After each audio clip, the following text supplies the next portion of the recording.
What is up, everybody in Baltimore investors? My name is Devin Moreno. I'm a Baltimore City investor. I own 17 properties as of the recording of this video, and this channel is a kind of journey vlog as I've gone from owning 0 properties, knowing nothing about real estate, to now where I am today. And essentially today I wanted to go over a deal breakdown of a property that my partner, one of my business partners, sent me. She actually thought this one might make a good flip, so she wanted me to analyze it, and I figured, hey, why not analyze it with you today, get you familiar with some of the areas in Baltimore. So we're going to be going over this. It's actually reviewing offers in 7 hours, so if it's a good deal, we have to make an offer like literally right now. So which we can easily do. My realtor is very fast with moving on that type of thing. So let's go ahead into it with this property. So this is really what we're looking at. It's basically a $100,000 property. It is on this street here, and we're gonna go over the pictures. I'm gonna go over what renovations I would do, but first I just wanted you to see this is a 2-bed, 1.5 bath, 1,300 square foot home. And this immediately makes me pause, all right? It's 1,300 square feet. If you look at most 1,100 square feet houses in Baltimore City, they're 3-bed, 1-baths. So this is why this got her attention. If you want to find easy access to deals, then all you have to do is type in like values like this 1,300 square foot home that is obviously has less bedrooms than it should have. This should be a 3-bedroom house, but yet it is not. So when we're analyzing our comps, we first want to look at this house to see, can we add another bedroom? Can we add another bathroom? All right, because a 3, 2.5 in this neighborhood might be absolutely stellar. You could fit it in that square footage. But also, we got to figure out, ceiling heights and everything. What is the reason they didn't already do this? All right.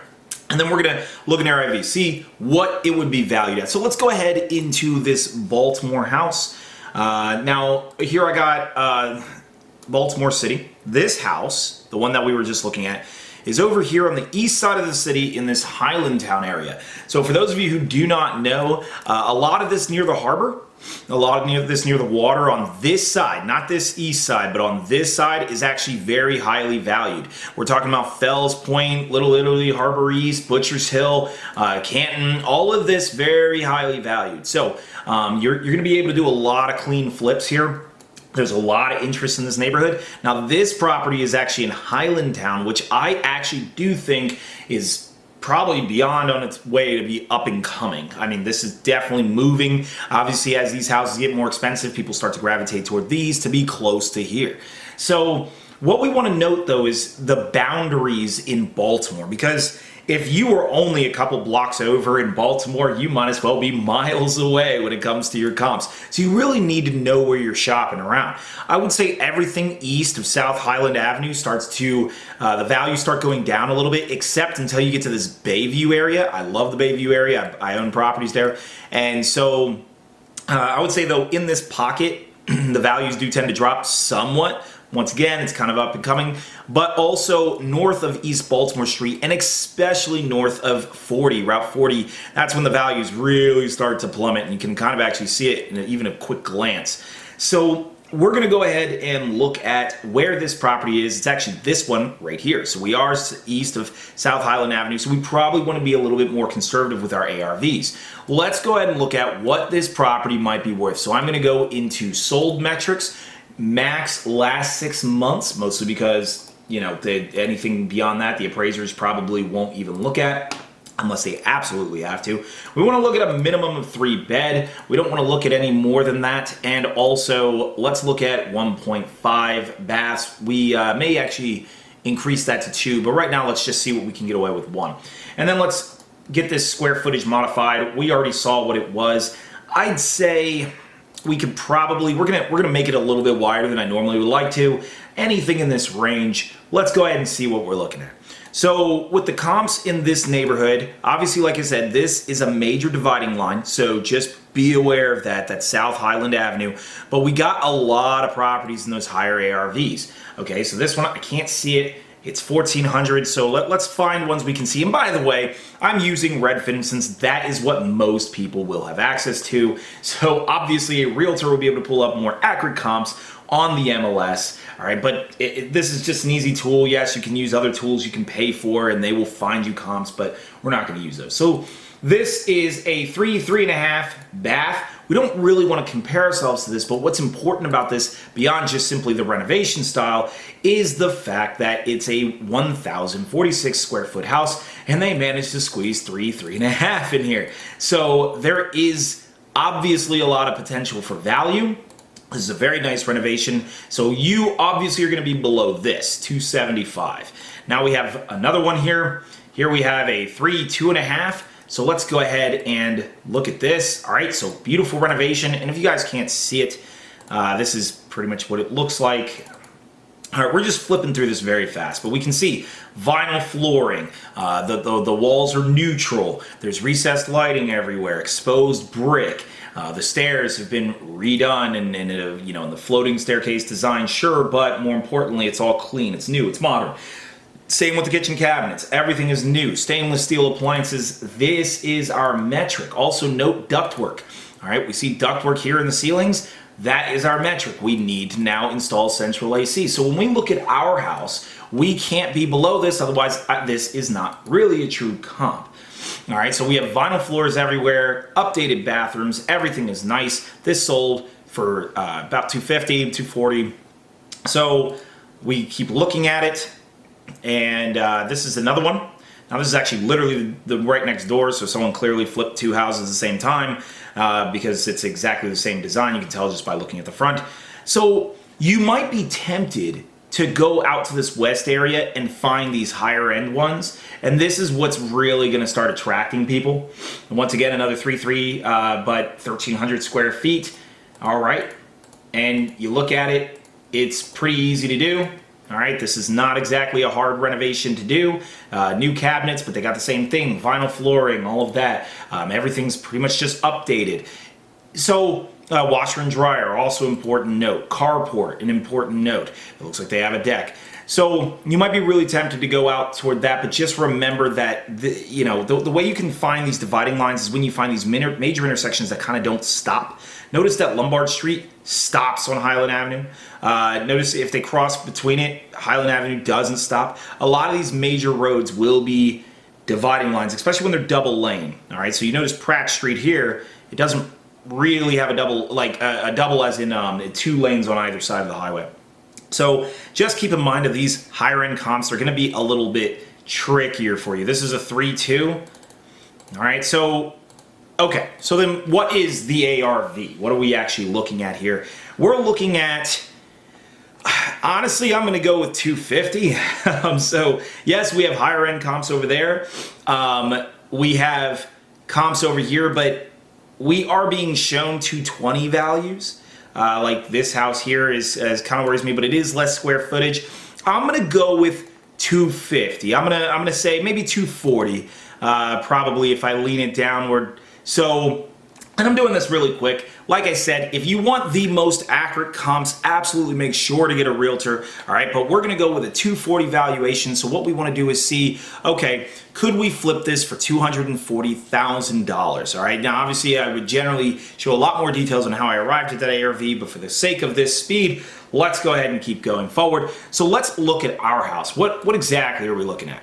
So on the exterior, we have nothing special about this house. I'd probably keep it exactly the same. Wouldn't do anything to it. Add a mailbox, obviously, maybe a little design here. But if we go and we look at, all right, so we got the living room. Looks like the flooring is a little bit cracked. You can see where it's splitting off, but we'll see as we look through the rest of the house. Fireplace is already gone. They probably took away the chimney. What that tells me is that they don't have any gas water heaters or low efficiency furnaces because those need a chimney liner. They need a chimney in order to operate. So everything is either 95% efficiency or it's all electric, like a heat pump. So that's something. Keep in mind, this may be inaccurate, but in the sense of maybe they just blocked it here, this entryway. But that's one thing that I might think. Another thing is I see this duct down here. This duct tells me that there is central AC in the building, which is good. You see this room right here? Now, you can't really tell by this picture, and I kind of wish I took a video of it when I walked through it, but yes, I've already actually been in this property, but essentially this room is big enough to be a bedroom. And if you've seen this design is super popular in a lot of houses, but basically what they did was they made this one big walk-in closet. So this bedroom here, I guess, operated as a master. And then they made that one huge walk-in closet. You can easily block this off and make that a bedroom. You do not need a walk-in closet of that size in order to sell this home. You can very easily, you can't extend this closet here. Some of you might think that, but you actually have a return vent that stops here. So you probably have to make like a double closet. Like let's say where this shelf is here, you just build this up and make a double closet here, but you don't need something that big to sell the home. We're gonna get rid of fixtures, we're gonna get rid of this carpet. That's cheap. Carpet should cost you about $500-ish per room, something around that. Probably a little less, maybe $400, $500 for most newer investors, some people who obviously can get hookups and such. Now here we're downstairs again. The pictures are a little bit out of order, but what we're looking at is the flooring is kind of falling apart. You're going to see it actually over there as we get into the kitchen. So we're probably going to have to redo all the vinyl flooring on this floor. That will cost us, for labor and materials, about $3.50 a square foot. Generally, I pay about $1.50 per square foot for my labor and $1.50 for my materials. So for some of you might pay $2, maybe pay a little bit fancier, vinyl. I use vinyl flooring, makes it very easy, and I run that right into the kitchen. And the main reason why I run vinyl straight in the kitchen is it is waterproof. If I decide to keep this as a rental, I wouldn't mind that. It is pretty tenant resistant, so I'm happy with that, and it has a nice luxury look. A lot of vinyl planking nowadays looks pretty much like hardwood to most people. So this is something we're going to be looking at. We're going to be replacing these fixtures. There is a fan here. You don't have to replace that with a fan. Now note, we don't have recessed lighting. We did see other houses with all that recessed lighting, so we know we are not going to start adding in recessed lighting. You could dig into this and start wiring it up, but to be honest, it's not necessary. You're probably better off just saving the money and not going that route, in my opinion, especially if you are a newer investor watching this. So here we are in the basement. And this is where the deal starts to fall apart slightly, very slightly. These ceilings right here are, you can't tell, but they're about 6 feet high. Now, if you don't know, in Baltimore City, or I'm sorry, everywhere, really, but definitely in Baltimore City, you need a 7-foot high ceiling to at least count as livable space. Now, the best part is you're flipping this house, which means if you were to convert this into a bedroom of some sort, it's up to the end buyer to determine whether or not they think that is a bedroom. You can list it as a bedroom on the MLS. They may believe you, they may not. It's up to you. You could say it's a 2-bed with a den. Keep in mind, upstairs on the top floor, we already saw there's a walk-in closet that is very easily a bedroom. So this could be blurred into a 3-bed with a den, or 4-bed if you really want to push it. So just keep in mind, you have 2 people you have to convince. You not only have the end buyer who might be agreeing with you and say, yep, I'll put the kids down here, whatever, they don't care about 6 feet high ceilings, but the other person you need to convince is the appraiser. So if the appraiser does not count this as a bedroom, which you would generally not be able to talk to the appraiser, well, the listing agent probably can, but if you get your mortgage broker and listing agent able to talk to the appraiser, you might pull it off. But just be aware that it's possible that you may not convince them. This gets reverted back to a 3-bed in our case. So going back into this video, this picture here, we have tile flooring. We're probably going to have to cover that. What I would do here with this tile is clean it first, and then just throw some carpet on top of it. You're in a basement, so carpet's not a bad bet. Yes, there is a potential for it to get wet and all of that, but actually carpet in basements in Baltimore is not uncommon, and you do have a sump pump. We haven't gotten to that, but there is a sump pump in this house. Also note that the bathroom here, essentially, we're gonna leave it as a half bath. I don't think you should convert that into a full bath. The reason why is because the ceilings are already too low. So if this doesn't count as a bedroom, then you're looking at that bathroom being fairly pointless. I think you should keep that as a half bath. I think that'll save some money. Some of you might say, oh, why don't we dig down? In Baltimore City, they already changed the laws back in March where you have to do underpinning and such in order to, or well, actually in this case, you're just digging down. You might run into a few issues digging down. One, you have to move that dirt out of the building.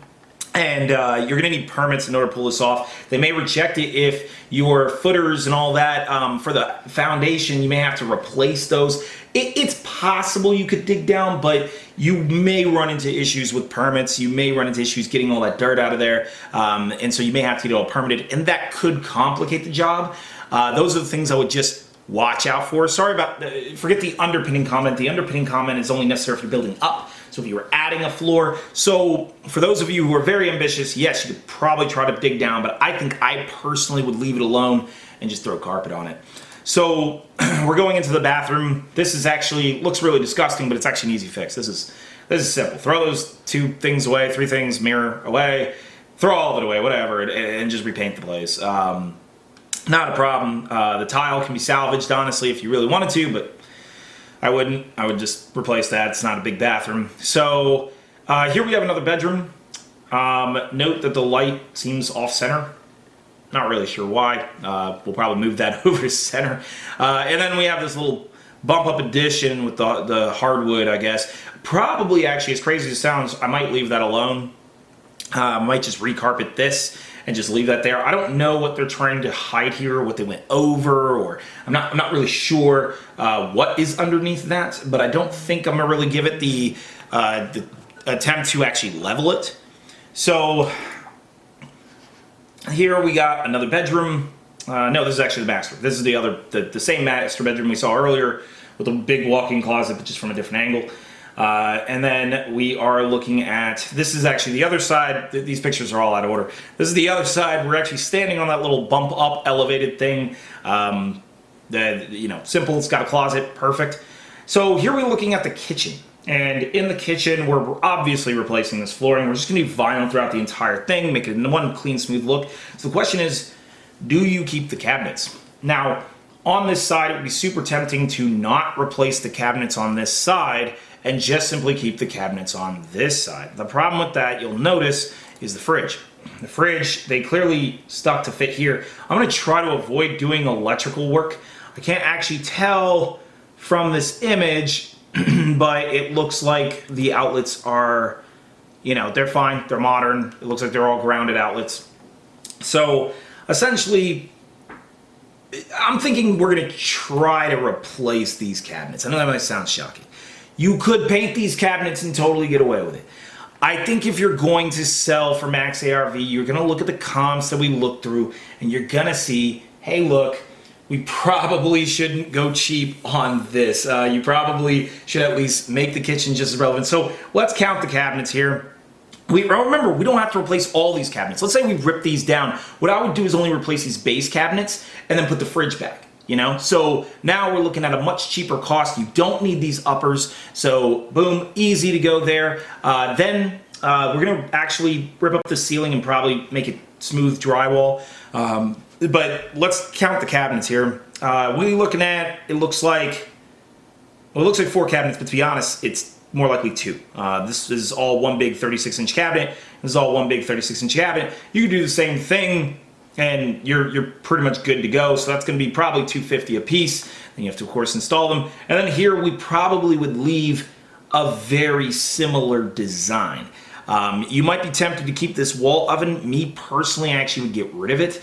Even if I was renting the place, I wouldn't want to replace something like this. If it breaks, there's a lot less availability of it. It is more expensive. For some reason, oh, this is a stovetop. Okay, so they have a stovetop here. So you're gonna have to see where your gas lines are after you kind of tear this up. You could, by the way, for those of you who say out there, you could just paint these cabinets, but just be aware you may not sell it for top dollar quite like you were expecting, but you might say, well, I'm saving all the money by not replacing those cabinets, so why not just do that and just paint them? Honestly, I think painting these cabinets, taking all the doors off and all that price and labor that you're doing, I think it's gonna cost you not that much cheaper than simply just changing them, changing all these cabinets. Let's say if it was $250 a cabinet, I don't know. You're probably looking at a little over $2,000. I mean, I think for that kind of investment and to really do a value add of 10,000 more onto your price, I think you could easily command that. I think it's kind of just worth it to change the cabinets personally. So that's what I would do. All these lights obviously got to go, and we'll get rid of the security system.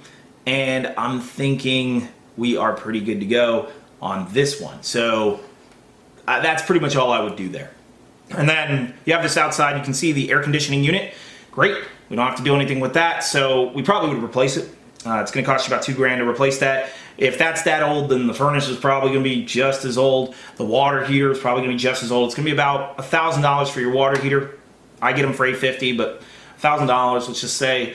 And then your furnace is probably another $1,500, so just estimate another $5,000 into some of your appliances there. Also for the kitchen appliances, probably estimate about $500 per appliance. Outside though, I see no major structural issues. I see no major other issues.